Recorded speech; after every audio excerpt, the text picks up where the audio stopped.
Honorable Senator Judges, magandang hapon po sa inyong lahat. The issue before the impeachment court today is not whether you possess the power to issue a subpoena. The real issue is whether such power may be exercised in a manner that disregards due process and compels the production of documents and information beyond what is allowed by law. Your Honors, jurisprudence provides that for a subpoena to be valid, it must comply with twin requirements of 1, definiteness, and 2, relevance. Ibig sabihin po nun, dapat particularly described po ang nasasaklaw ng subpoena at dapat may direktang kaugnayan sa ginagawang paglilitis. Your Honors, when a subpoena becomes oppressive, when it is unreasonable, and when it is merely issued for the very purpose that there is a hope that somewhere, somehow, something incriminating will come out, it ceases to be an instrument of justice. It becomes a weapon of a fishing expedition. And that is exactly what confronts this very court today. And that is why the defense has taken the position that the prosecution's requests must be denied. Allow me to explain, and let me begin with constitutional points. Our first point, Your Honors, due process. Impeachment is primarily a legal and constitutional procedure with political characteristics. It is sui generis, but it is not a purely political proceeding. Ibig sabihin po nun, the Bill of Rights, especially the due process clause, applies in all stages of the impeachment process. Your Honors, those are not my words.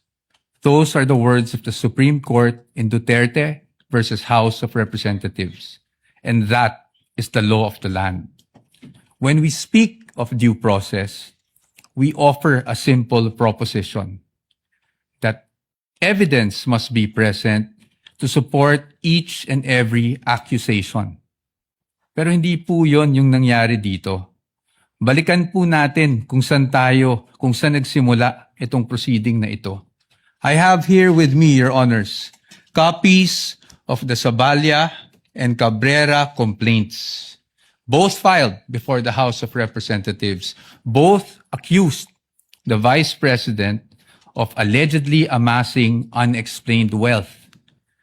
Both with voluminous attachments, yet not one attached a document to support that accusation.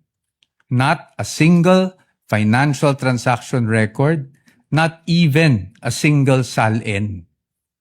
In fact, it was only after these complaints were filed, and more significantly, only after the respondent had filed her answer before the Committee on Justice, that committee started searching for evidence to somehow support these accusations through, again, the issuance of subpoenas.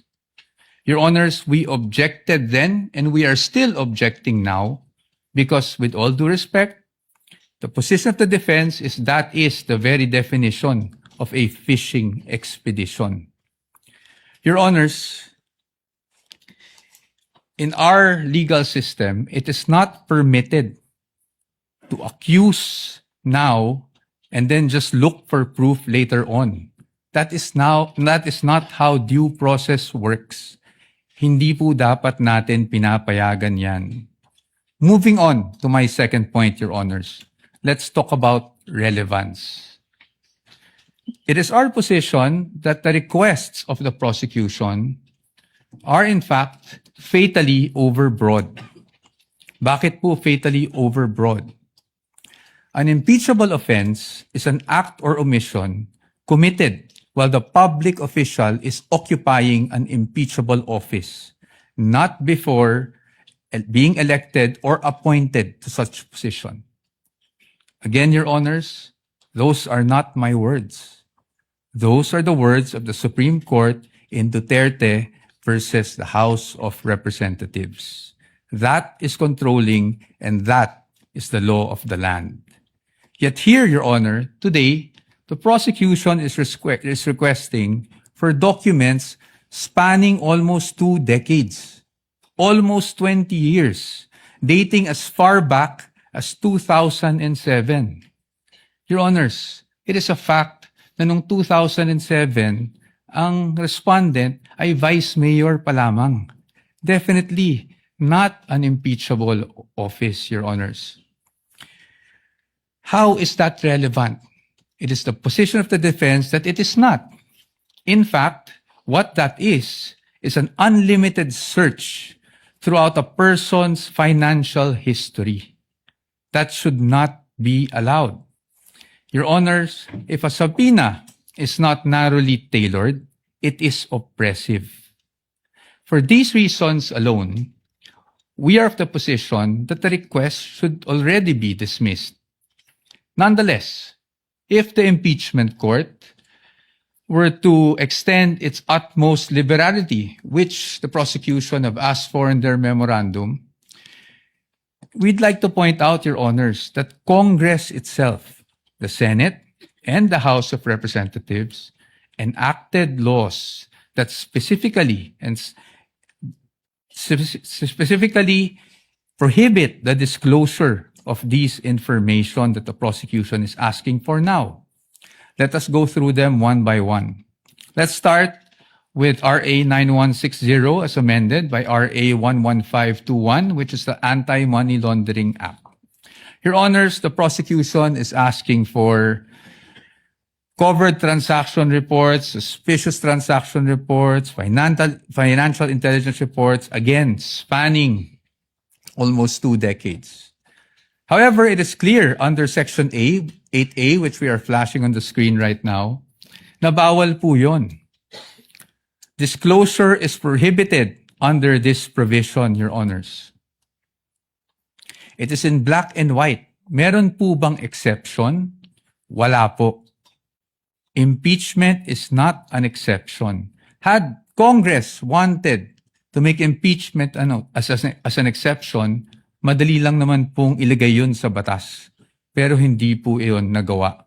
Now, in fact, I also have here copies of the Financial Intelligence Report and another report from the AMLAC, the Information Management Analysis Group, which were already marked as exhibits, Your Honor. And it's in the records of the court. No? Exhibit D2-8-P1, where it says specifically that it should not be the information should not be used as evidence in formal proceedings, Your Honors.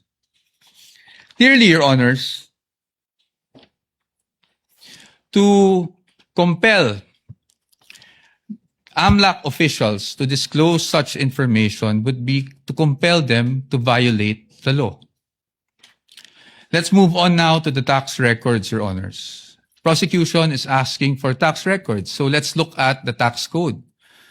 Section 270 of which criminalizes disclosure of taxpayers' information. Meron po bang exception sa batas na ito? Meron po, but it is limited. Kasama po bang impeachment? Hindi po.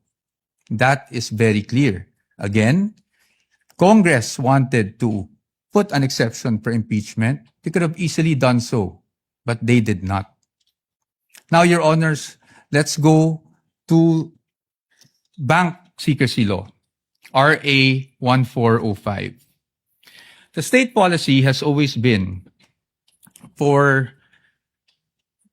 favor the secrecy of bank deposits, Your Honors.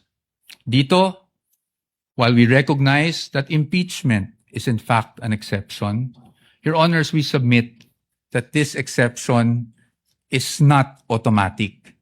Meaning, hindi porket may exception for impeachment, pwede na kaagad natin buksan ang lahat ng bank records na hinihingi ng prosecution. Why? Because, Your Honor, this exception does not dispense with constitutional safeguards. It does not abolish the right to due process. So dapat po, meron pa rin tayong basihan. If you look at the articles of impeachment, wala naman po doon na nagsasabing yung sinasabing unexplained wealth coming from, even if it was an illegal activity, ay pinasok sa isang specific account. In fact, Your Honors, this exception does not automatically mean that we should permit a fishing expedition.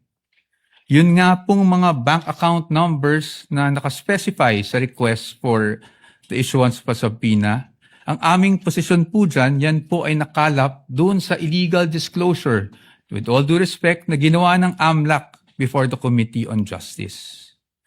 And then, Your Honors, they're also asking for the bank records of the spouse. Your Honor, the spouse is not an impeachable officer. And therefore, the spouse is not covered by this exception. Again, Your Honors, we should not allow this. In closing, Your Honors, the prosecution has repeatedly invoked accountability. Your Honors, we agree with them. No one is above the law. But in the same manner, no one must fall below or be outside the protection of the law. Impeachment is indeed a powerful constitutional tool.